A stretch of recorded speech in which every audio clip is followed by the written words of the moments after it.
কৰিমগঞ্জলৈ ৰাওনা এপিচিচিৰ প্ৰতিনিধি দল কমলাক্ষদে পুৰকাষ্টৰ স্থিতিৰ পিছতে দুৰ্গ ৰক্ষাৰ চেষ্টা কংগ্ৰেছৰ কৰিমগঞ্জত উপস্থিত দুগৰাকীকৈ সাধাৰণ সম্পাদক উপস্থিত হৈছে স্বপন দাস আৰু আনোৱাৰ হুছেইন কাছাৰ জিলা কংগ্ৰেছৰ সভাপতিও আছে দলটোত কমলাক্ষৰ স্থিতিলৈ আমাৰ দলৰ যিটো স্থিতি কংগ্ৰেছ দল হ'ল এটা বিশাল সাগৰ কমলাক্ষ যে এতিয়া দলৰ পৰা ৰিজাইন দিয়া নাই এতিয়াও দলত থাকি পেলাই যিবিলাক কথা বাৰ্তা তেওঁ কৈ আছে দলৰ এগেইনষ্টে কৈ আছে আৰু দলে সেইকাৰণে তেওঁক শোকজ কৰিছে গতিকে তেওঁ শোকজৰ কাইলৈকে কি ৰিপ্লাই দিয়ে এইটো সকলোৱে চাব আমাৰ দলে একশ্যন ল'ব এইটো আৰু দ্বিতীয়টো কথা হ'ল যে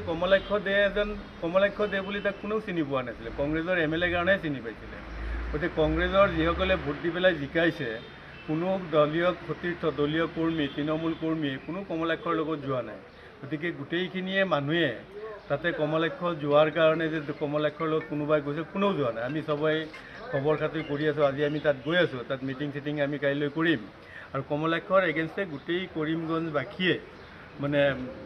জ্বলি আছে কমলাক্ষক পূৰা মানে কৰিমগঞ্জৰ পৰা বিদায় দিয়াৰ কাৰণে গোটেই কৰিমগঞ্জবাসীয়ে লাগিছে কাৰণ তেওঁ যিটো গাদ্দাৰী কৰি আছে দলৰ লগত সেইটো গাদ্দাৰী তেওঁ দলত থাকি আগৰ পৰাই কৰি আছে বুলি কালি কৈছে যে মই আছোঁ যদিও আগৰ পৰাই কৰি আছে কিন্তু এইটো গাদ্দাৰী কৰি আছে এইটো কৰিমগঞ্জবাসীয়ে সহ্য কৰিব পৰা নাই আৰু